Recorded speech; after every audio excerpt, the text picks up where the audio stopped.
नमस्कार जी। मुख्यमंत्री श्रीमान शिवराज सिंह जी चौहान, केंद्रीय मंत्रिमंडल में मेरे सहयोगीगण, मध्य प्रदेश सरकार के मंत्रीगण, संसद के मेरे सहयोगी, मध्य प्रदेश के विधायकगण, अन्य महानुभाव और मध्य प्रदेश के मेरे प्यारे भाइयों और बहनों,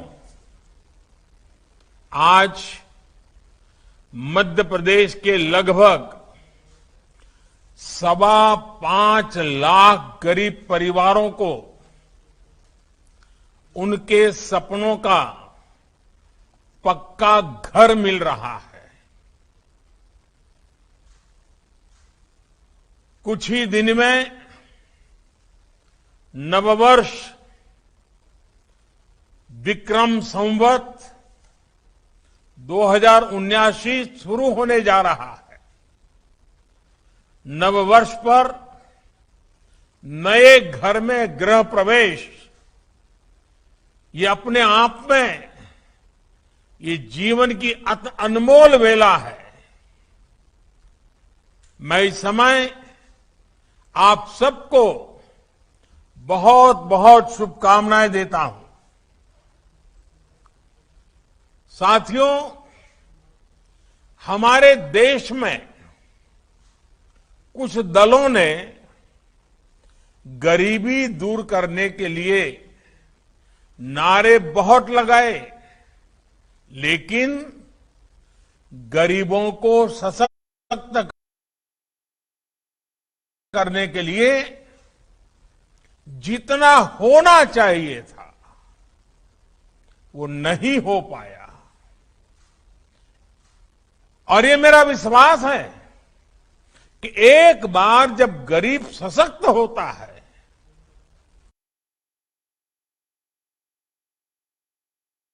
तो उसमें गरीबी से लड़ने का हौसला आता है।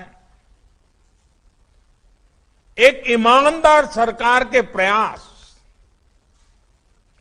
एक सशक्त गरीब के प्रयास जब साथ मिलते हैं तो गरीबी भी परास्त होती है।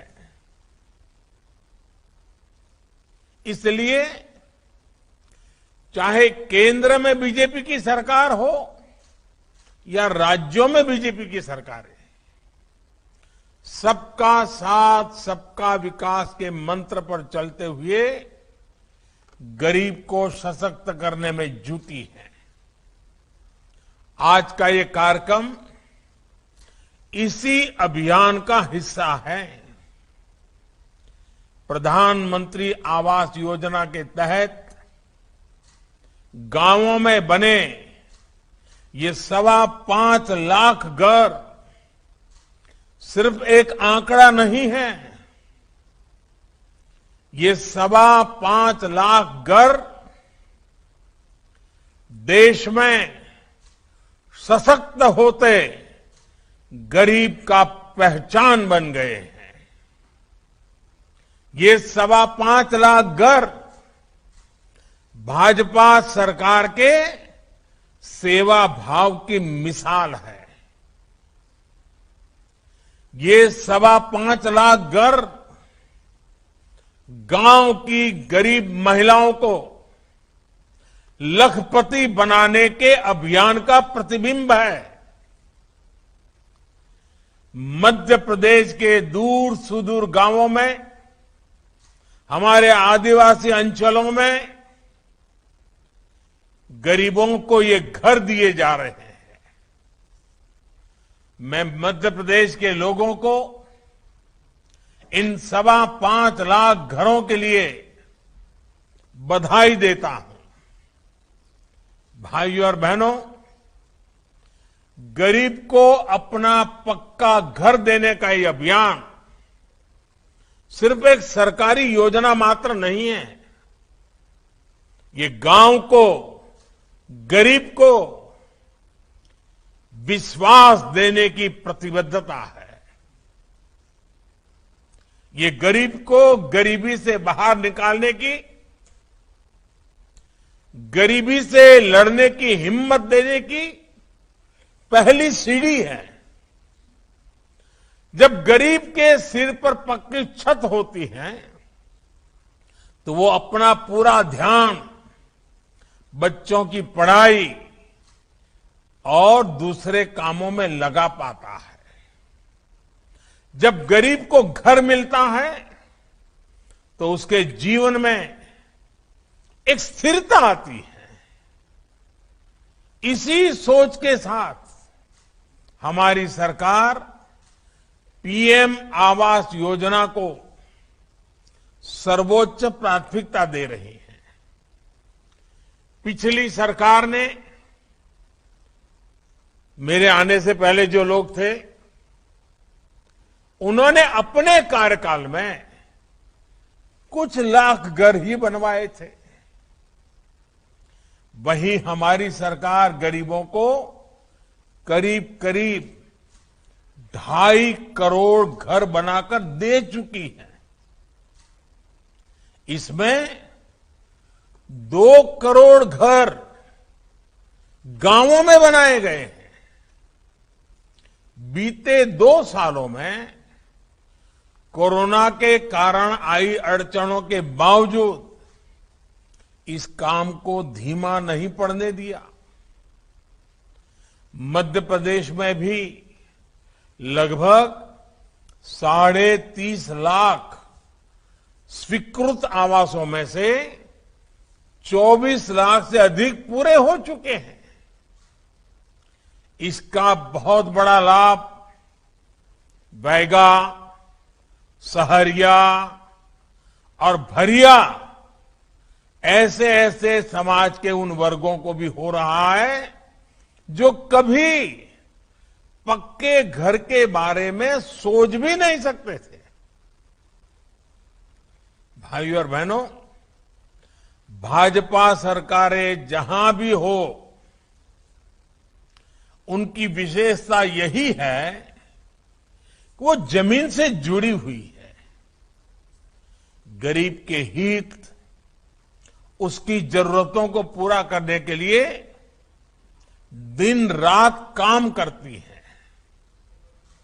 पीएम आवास योजना में भी हमने इस बात का ध्यान रखा कि गरीबों को जो घर मिले वो उनके जीवन की बाकी जरूरतों को पूरा करने वाले भी बने। जैसे इस आवास में शौचालय है, इसमें सौभाग्य योजना के तहत बिजली कनेक्शन है, उजाला योजना के तहत एलईडी बल्ब होता है, उज्ज्वला योजना के तहत गैस कनेक्शन मिलता है और हर घर जल योजना के तहत पानी का कनेक्शन भी साथ आता है। यानी गरीब लाभार्थी को इन सुविधाओं के लिए अलग से सरकारी दफ्तरों के चक्कर काटने की जरूरत अब नहीं पड़ती। गरीब की सेवा की यही सोच है जो हर देशवासी का जीवन आसान बनाने के काम आ रही है। साथियों, भारत शक्ति की उपासना करने वाला देश है।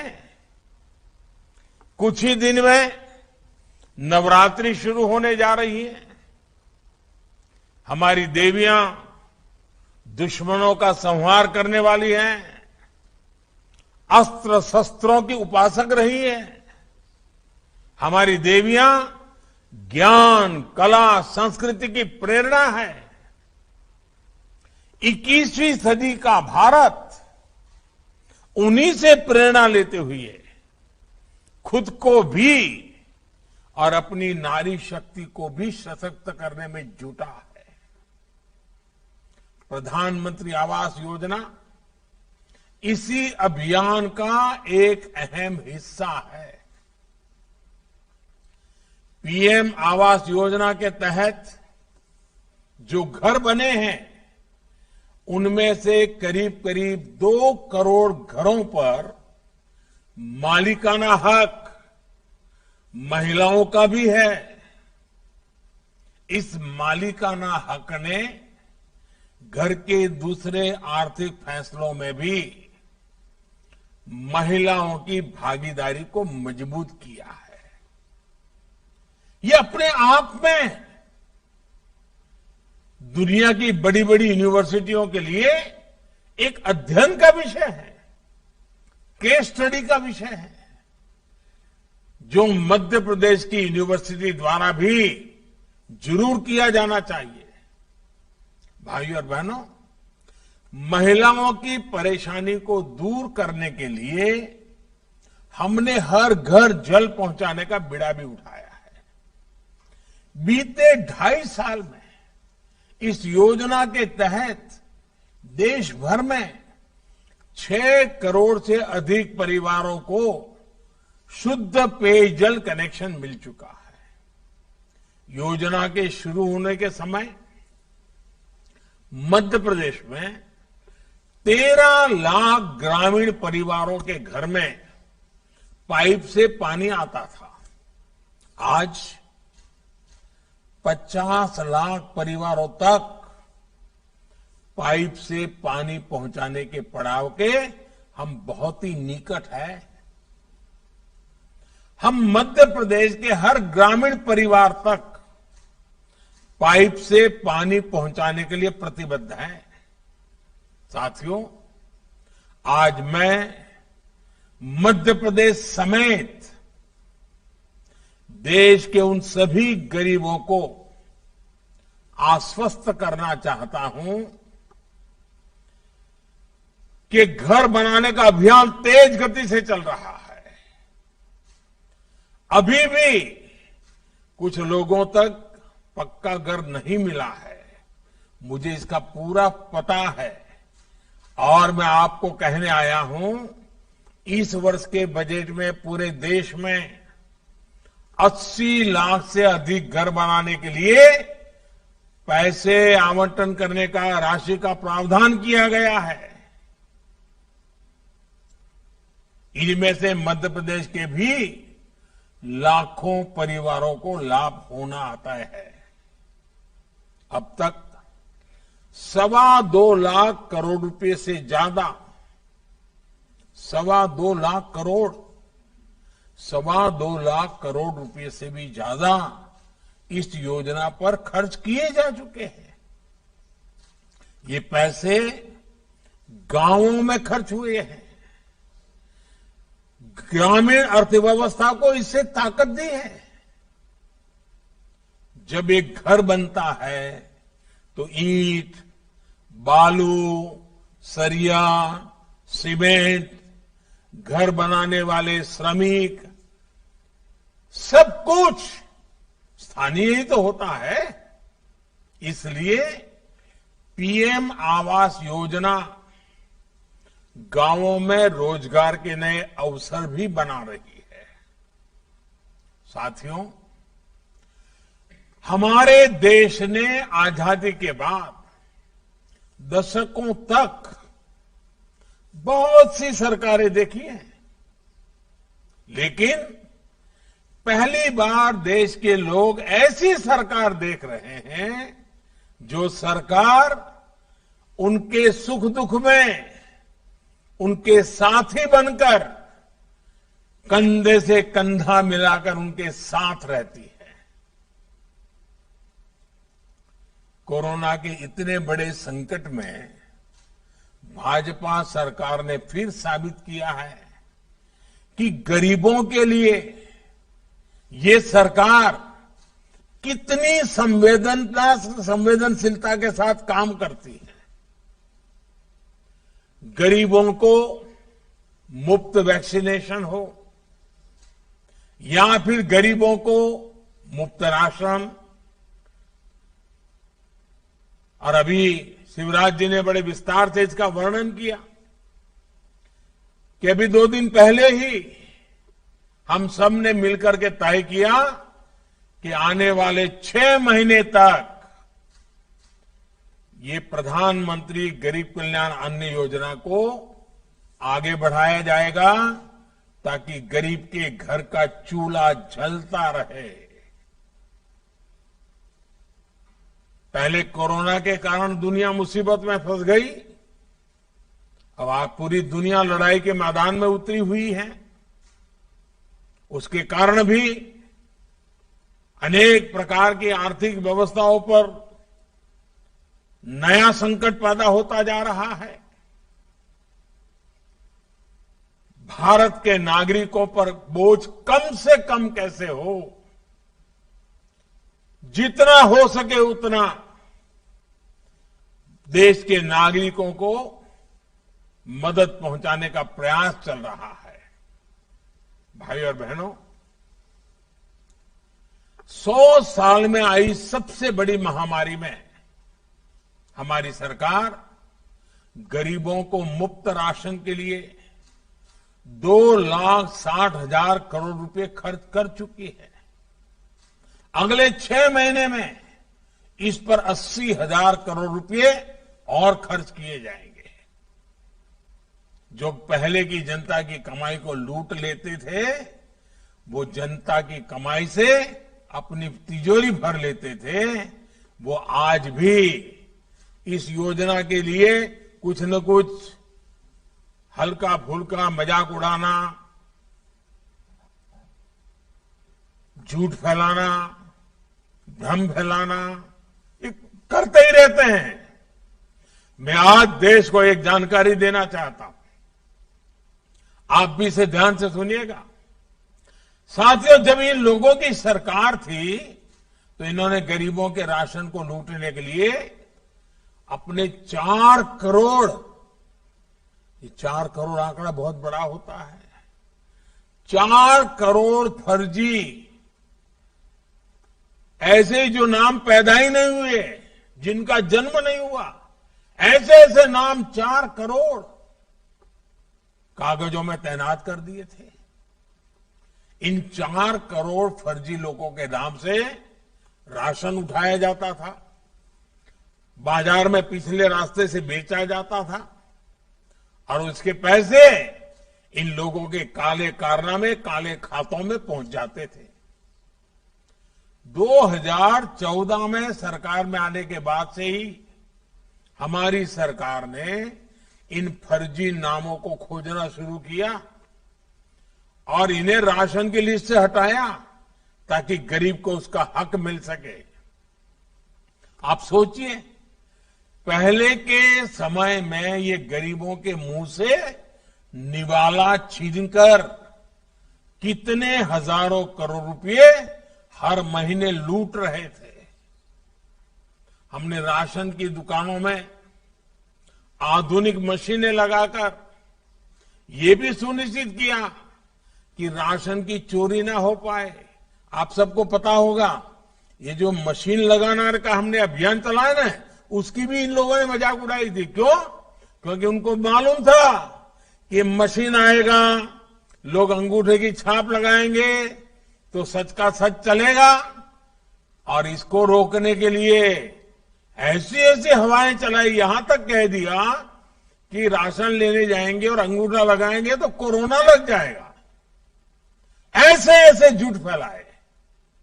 हमारी सरकार ने इन सब का फर्जी खेल बंद करा दिया। इसलिए लोग तिलमिलाए हुए हैं। आप कल्पना कर सकते हैं कि अगर राशन की दुकानों में पारदर्शिता नहीं आती, ये 4 करोड़ फर्जी नाम नहीं हटाए गए होते, तो कोरोना के इस संकट में गरीबों का क्या हाल होता। गरीबों के लिए समर्पित भाजपा की सरकार दिन रात गरीबों के लिए काम करती है। भाई और बहनों, हमारा प्रयास है कि आजादी के अमृत काल में हम मूल सुविधाओं को हर लाभार्थी तक तेजी से पहुंचा सके। ऐसे ही काम के बल पर हम योजनाओं के सैचुरेशन यानी हर योजना के 100% लाभार्थियों तक पहुंचाने के संकल्प पर काम कर रहे हैं। गांव में जिस योजना का जो लाभार्थी होगा, हितधारक होगा, उसको उसका हक उसके घर तक पहुंचना चाहिए। इसके लिए हम लगे हुए हैं। सैचुरेशन के इस लक्ष्य का सबसे बड़ा लाभ ये है कि कोई गरीब योजनाओं के लाभ से छूटेगा नहीं। सरकार सब तक पहुंचेगी। इससे भेदभाव की संभावना नहीं बचेगी, भ्रष्टाचार की संभावना नहीं बचेगी।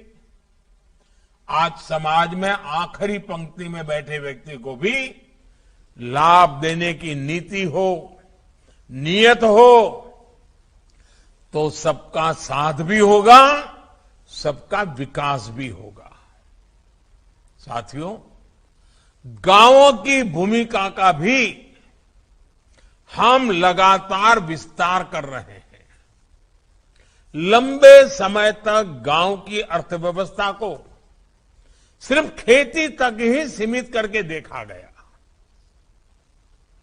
हम खेती को, किसान को, पशुपालक को ड्रोन जैसी आधुनिक टेक्नोलॉजी और प्राकृतिक खेती जैसी पुरातन व्यवस्था की ओर प्रोत्साहित कर रहे हैं। साथ ही गांव की दूसरी क्षमताओं को भी निखार रहे हैं। लंबे समय तक गांव के घरों और गांव की जमीन पर आर्थिक गतिविधियां बहुत सीमित रही है, क्योंकि गांव की संपत्ति का रिकॉर्ड उस प्रकार से व्यवस्थित नहीं था। इसलिए गांव में कारोबार करने में, उद्योग उद्यम लगाने में, बैंक से लोन लेने में बहुत मुश्किल होती थी। अब स्वामित्व योजना के तहत गांव के घरों के कानूनी दस्तावेज तैयार किए जा रहे हैं। मध्य प्रदेश के सभी जिलों के 50,000 से अधिक गांवों में सर्वे किया जा रहा है। लगभग 3 लाख ग्रामीणों को उनके प्रॉपर्टी कार्ड सौंपे भी जा चुके हैं। ऐसे प्रावधानों से जमीन और घर के जुड़े विवादों में कमी आएगी और जरूरत पड़ने पर, जैसा मैंने कहा, बैंकों से मदद लेना सरल होगा। साथियों, मैं आज शिवराज जी की सरकार को एक और काम के लिए बधाई देना चाहता हूं। अनाज की सरकारी खरीद में एमपी ने गजब काम किया है, नया रिकॉर्ड बनाया है, देश के कई राज्यों को पीछे छोड़ दिया है। एमपी में किसानों के बैंक खाते में आज पहले के मुकाबले ज्यादा राशि दी जा रही है। सरकारी खरीद केंद्रों की संख्या बढ़ी है। पीएम किसान सम्मान निधि भी छोटे किसानों की बहुत मदद कर रही है। एमपी के करीब करीब 90 लाख छोटे किसानों को 13,000 करोड़ रुपए से ज्यादा की राशि उनके छोटे छोटे खर्चों के लिए दी गई है। साथियों, इस समय देश अपनी आजादी का अमृत महोत्सव मना रहा है। हमें स्वतंत्रता दिलाने के लिए भारत मां के लाखों वीर सपूतों और वीर बेटियों ने अपने जीवन, अपनी सुख सुविधा की आहुति दे दी थी। उस आहुति ने हमें आज का स्वतंत्र जीवन दिया है। इस अमृत महोत्सव में हमें भी इस संकल्प के साथ आगे बढ़ना चाहिए कि हम अपनी आने वाली पीढ़ियों को कुछ देकर जाएंगे। इस कालखंड में हमारे द्वारा किए गए कार्य भावी पीढ़ियों के लिए प्रेरणा बने, उन्हें अपने कर्तव्यों की याद दिलाए, यह बहुत आवश्यक है। जैसे अभी हम सब मिलकर एक काम जरूर कर सकते हैं, और मैं चाहता हूं, आज मध्य प्रदेश में लाखों परिवारों से मैं बात कर रहा हूं, इतनी संख्या में लोगों से जब मैं बात कर रहा हूं, तो मैं एक संकल्प के लिए जरूर कहूंगा। हम संकल्प करें कि इस वर्ष, जब ये नया वर्ष शुरू होगा 2-4 दिन के बाद, इस वर्ष ये जो वर्ष प्रतिपदा है, वहां से लाकर के अगली वर्ष प्रतिपदा तक, यानी हमारे पास 12 महीने हैं, 365 दिन है, हम संकल्प करें हर जिले में आजादी के अमृत महोत्सव की याद में हमारी भावी पीढ़ी को कुछ देने के संकल्प को पूरा करने के लिए हर जिले में 75 अमृत सरोवर बनाएंगे। और मैं तो चाहूंगा संभव हो तो हर जिले में ये अमृत सरोवर नए हो, बड़े हो। इनके निर्माण में सरकार की तरफ से जो मनरेगा का पैसा आता है उसकी भी मदद ली जा सकती है। आजादी के अमृत महोत्सव में हर जिले में 75 अमृत सरोवरों का निर्माण आने वाली पीढ़ियों के लिए बहुत उपयोगी होगा। इसका बहुत लाभ हमारी धरती माता को मिलेगा। ये हमारी धरती मां प्यासी है। हमने इतना पानी खींच लिया है, इतना पानी खींच लिया है। ये धरती मां की प्यास बुझाना इस धरती मां के संतान के रूप में हमारा कर्तव्य बनता है। और इसके कारण प्रकृति के प्राणों में भी एक नई ऊर्जा आ जाएगी, नई चेतना आ जाएगी। इससे छोटे किसानों को लाभ होगा, महिलाओं को लाभ होगा। इतना ही नहीं, ये तो जीवदया का काम होगा, पशु पक्षियों को भी बहुत मददगार होगा। यानी हर जिले में 75 अमृत सरोवरों का निर्माण मानवता का बहुत बड़ा काम है, जिसे हमें जरूर करना चाहिए। मैं सभी राज्य सरकारों से, स्थानीय निकायों से, पंचायतों से इस दिशा में काम करने का आग्रह करता हूं। साथियों, ये भारत के उज्जवल भविष्य के निर्माण का काल है। भारत का उज्जवल भविष्य तभी संभव है जब गरीब परिवार का भविष्य बेहतर होगा। ये नया घर आपके परिवार को नई दिशा दे, आपको नए लक्ष्य की तरफ बढ़ने का सामर्थ्य दे, आपके बच्चों में शिक्षा, कौशल और आत्मविश्वास का संचार करे। इसी कामना के साथ आपको सभी लाभार्थियों को इस नए गृह प्रवेश के लिए अनेक अनेक शुभकामनाएं देता हूं, बहुत बहुत बधाई देता हूं। धन्यवाद।